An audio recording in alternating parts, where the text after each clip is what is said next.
Pourquoi attendre? Asseyez-vous, nous allons commencer.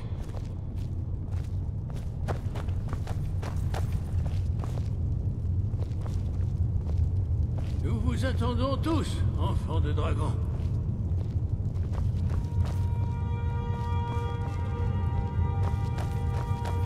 Asseyez-vous, nous allons commencer.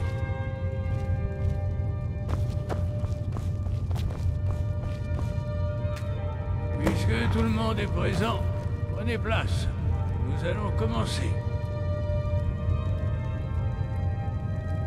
J'espère que nous sommes tous venus ici dans un esprit Vous nous insultez en l'amenant à cette négociation? Celle qui fait la chasse aux disciples de Talos? Eh bien, ça n'aura pas mis longtemps. Diplomate. J'ai tout à fait le droit de participer à cette négociation. Je dois veiller à ce que rien de ce qui sera conclu ici ne viole les termes du traité de l'or blanc. Elle fait partie de la délégation impériale. C'est pas à vous de décider qui je peux convier à ce conseil ou non. Je vous en prie. Si nous en venons à négocier les termes de la négociation, nous n'arriverons à rien. Le moment semble opportun pour demander l'avis de l'enfant de dragon en la matière. Qu'en pensez-vous? Allons-nous laisser Ulfric nous dicter ses conditions avant même le début des négociations?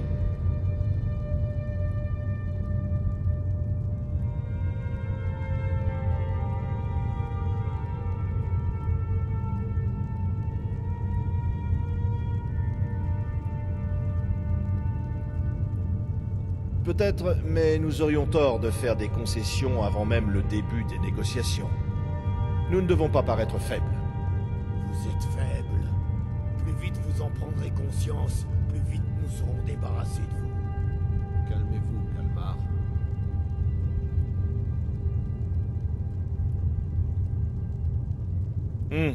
Je m'en remets à votre jugement. Mais je pense tout de même que c'est une erreur. Très bien, Ulfric. Réjouissez-vous de votre petite victoire. Le Talmor négociera avec Bord-de-Ciel, quel que soit son gouvernement. Nous n'avons pas l'intention de nous immiscer dans votre guerre civile. Bord-de-Ciel ne s'inclinera jamais devant les Talmor. Contrairement à vos amis impériaux présents ici. Vous avez de la chance que je respecte le conseil des Grisbarbes, Galmar. Les gars, nous représentons l'empereur, je vous le rappelle. Veuillez m'excuser. Ça ne se reproduira pas. Ceci étant dit, pouvons-nous continuer? D'abord, j'ai quelque chose à dire. C'est parti. Si j'ai accepté d'assister à ce conseil, c'est uniquement pour éliminer la menace draconique. Il n'y a rien d'autre à ajouter, sauf si l'Empire est enfin prêt à renoncer à revendiquer le droit injustifié de régner sur le peuple libre de Bord-de-Ciel. Je savais qu'il ne pourrait pas Nous sommes résister. ici pour arranger une trêve temporaire qui permettra à l'enfant de dragon de s'occuper des dragons. Rien de plus. Rien que de parler à l'Empire est un geste généreux. Avez-vous terminé? Êtes-vous ici pour vous écouter parler, ou pouvons-nous passer aux choses sérieuses? Oui, finissons-en. Pouvons-nous poursuivre? Jarl Ulfric, Général Tullius, ce conseil est extraordinaire.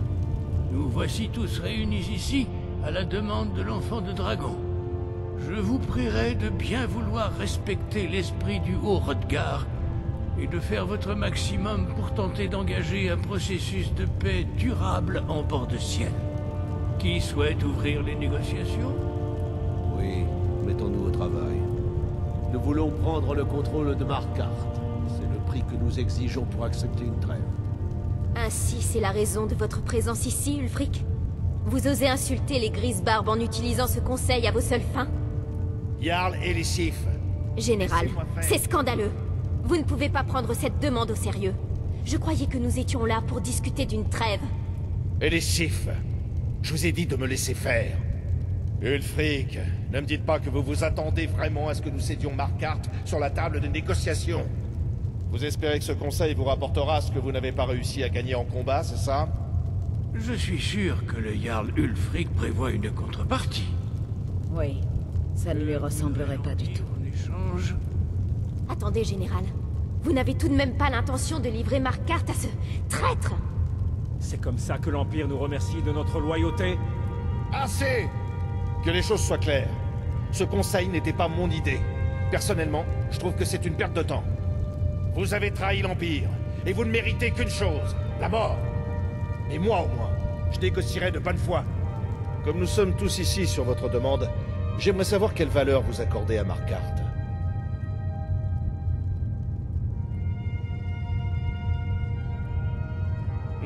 La brèche nous aiderait à sécuriser nos communications avec Cyrodiil et à menacer le flanc sud d'Ulfric. L'enfant de dragon a parlé, Tullius. Marquardt nous appartiendra. Nous allons voir si vous avez une parole, sous vos airs de bonne foi. Je m'attendais à mieux de votre part, enfant de dragon. Vous avez juré de servir l'empereur, ne l'oubliez pas. Je vois maintenant que ça n'a rien d'une négociation. Je vous connais, Ulfric. À peine vous aurez cédé Marquardt que vous ferez déjà une nouvelle demande. Vous savez que vous ne vaincrez jamais l'Empire, mais vous êtes prêt à sacrifier des milliers d'hommes au nom de votre propre ambition. Vous vous retrouverez bientôt sous la hache du bourreau, et cette fois, il n'y aura pas de dragon pour vous sauver. Comme toujours, les belles phrases de l'Empire ne sont que des paroles en l'air. Stop! Le danger vous aveugle-t-il au point de ne plus pouvoir dépasser vos petits désaccords? Vous vous disputez pour des broutilles, alors que le sort du monde est en jeu? Est-il avec vous, Delphine? Dans ce cas, je vous conseille de lui dire de mâcher ses mots. Il est avec moi. Et je vous conseille à tous les deux de bien écouter ce qu'il a à dire avant de commettre une imprudence. Ne comprenez-vous pas le danger? Ne comprenez-vous pas ce que le retour des dragons entraînerait? Alduin est revenu, le dévoreur de mondes. Il dévore en ce moment même les âmes de vos camarades tombés au combat. Il gagne en puissance à chaque nouvelle victime de votre guerre inutile. Ne pourriez-vous mettre de côté, ne serait-ce qu'un instant, la haine qui vous habite face à ce danger mortel? Je ne sais pas si je crois ces histoires de fin du monde, mais en tout cas, ces dragons sont un grave problème. Si cette trêve peut permettre à l'enfant de dragon d'éliminer cette menace, nous y gagnerons tous les deux. Souvenez-vous-en, Ulfric. Bon, retournons à nos moutons maintenant. Vous savez aussi bien que moi que nous ne pouvons pas céder Marquardt dans ces conditions. Voilà bien l'arrogance des impériaux. Je vous écoute. Nous voulons un dédommagement pour le massacre de Folpertui. Vous avez massacré les gens pour lesquels vous prétendez vous battre. De vrais fils de bord-de-ciel n'auraient jamais fait une chose pareille. Encore des mensonges impériaux. Mes hommes ne s'abaisseraient jamais à de telles pratiques, même en représailles de votre massacre. Responsable de tout le sang qui a coulé durant cette guerre. Alors, enfant de dragon, qu'en dites-vous?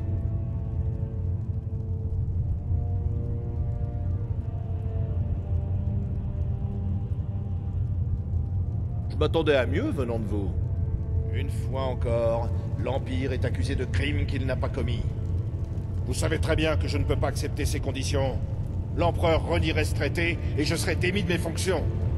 Par Chor, quand ces exigences vont-elles cesser? Allez-y, parlez. Nous voulons que Kraldar renonce à son titre de Jarl de Fort d'Hiver et qu'il soit remplacé par un candidat impérial. Qu'est-ce que ce sera ensuite, Tullius? Vais-je devoir vous remettre Port-de-Ciel tout entière? Je crois que j'ai pas d'autre choix que de laisser l'enfant de dragon décider. Néanmoins, je commence à douter de votre impartialité. Alors, enfant de dragon, qu'en dites-vous?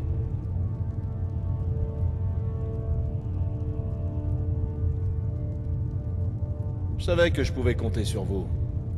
N'essayez pas de faire passer une panne de pisse de mouton pour de la colonie de vie. Ces termes ne sont toujours pas acceptables.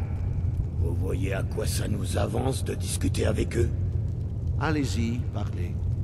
Peu importe. Je vois que nous n'obtiendrons pas de meilleurs termes. Très bien. Au moins l'Empire fait passer l'intérêt général avant le sien. Nous avons visiblement trouvé un accord. Jarl Ulfric, Général Tullius, voici les conditions actuellement en discussion. Marquardt est cédé aux forces d'Ulfric. Le Jarl Igmund abdique en faveur de Tongvor Sang d'Argent, qui devient le nouveau Jarl de Marquardt. Les Sombrages se retirent de la brèche et garantissent l'accès total aux troupes impériales. Le Jarl Laila Justeloi abdique en faveur de Maven Ronce Noir, qui devient le nouveau Jarl de Faiez. Hors d'Hiver est cédé à l'Empire, mais l'Académie conserve sa neutralité historique. Vous êtes tous deux d'accord? Les fils de Bord-de-Ciel respecteront leur part du marché, tant que les impériaux respecteront la leur. Qu'en pensez-vous, Elisif? Ces termes sont-ils à votre goût? Exprimez-vous. Je suis sûr que le général Tullius attend d'exécuter vos souhaits. Je n'ai rien à dire à ce meurtrier. Général, vous avez montré que vous étiez un ami de Bord-de-Ciel. Je vous fais confiance pour continuer à faire de votre mieux afin de protéger nos intérêts. Merci, Jarl Elisif. J'apprécie votre loyauté.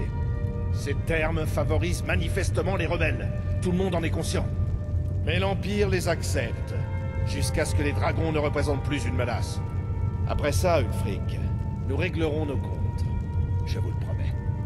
La prise de contrôle de la brèche est une grande victoire. Ulfric doit être pour le moins nerveux de nous voir si près de chez lui. Venez, Galmar. Il y a beaucoup de travail qui nous attend. Abandonner Markarth est un terrible prix à payer pour cette trêve, enfant de dragon. J'espère que ça en vaut la peine. Jarl Balgruuf, j'imagine que vous connaissez déjà le plan de l'enfant de dragon. Oui, je suis prêt à jouer mon rôle. Donnez-nous-en l'ordre, et mes hommes vous aideront à déclencher le piège. Mais la difficulté reste la même. Comment attirer un dragon à Fort Dragon? Ma foi, c'est une excellente question. Vous n'avez pas ignoré ce petit détail, n'est-ce pas? Ah, je devrais pouvoir vous aider. J'ai anticipé le problème. Pendant que vous arrangiez cette rencontre, je me suis rendu dans la bibliothèque du Temple d'Avreciel. Un trésor insoupçonné de savoir perdu. Mais l'important, c'est que les lames aient gardé une trace des dragons qu'ils ont tués. En croisant ces informations avec la carte de Delphine renseignant les tombes de dragons, je pense avoir identifié l'un des dragons qu'Alduin a ramené à la vie.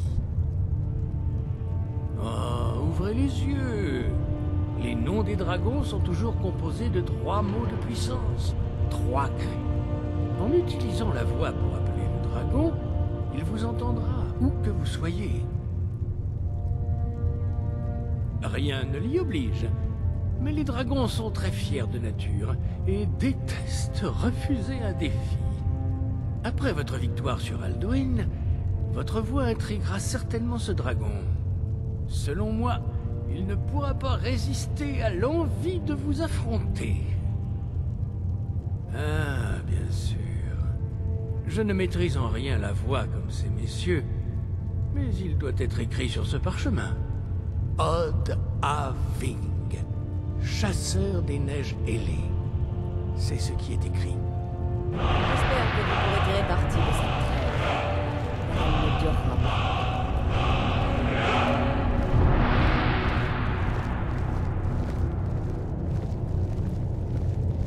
Encore une chose, nous connaissons Parturnax.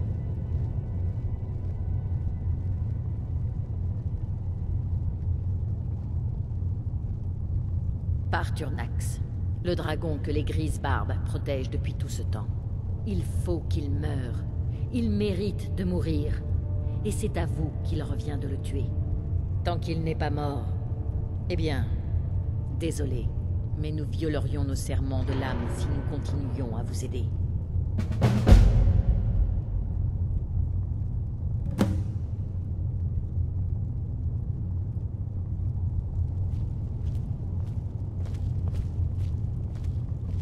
Faites le bon choix.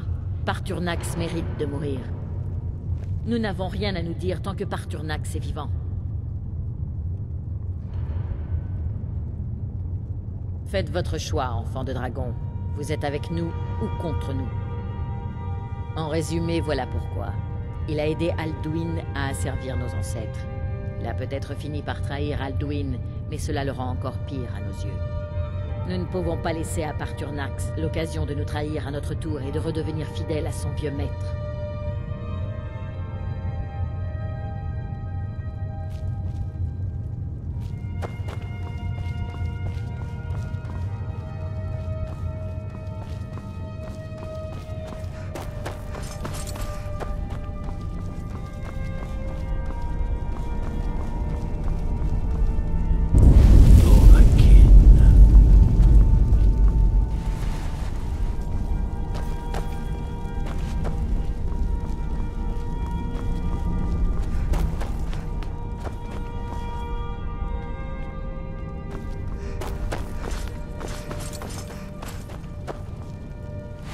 crains que la trêve ne soit de courte durée.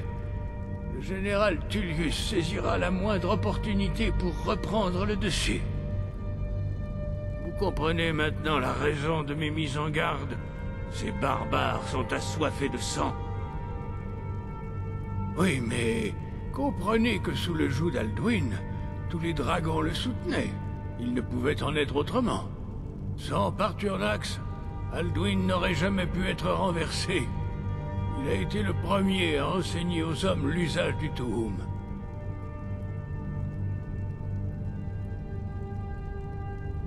Qui n'arrête à placer la voix de la sagesse en vous, enfant de dragon? Apprenez simplement à l'écouter et suivez son chemin. Oui, mais comprenez que sans Parturnax, Alduin, qui n'arrête à placer la voix de la sagesse en vous, enfant de dragon. Apprenez simplement à l'écouter et suivez son chemin.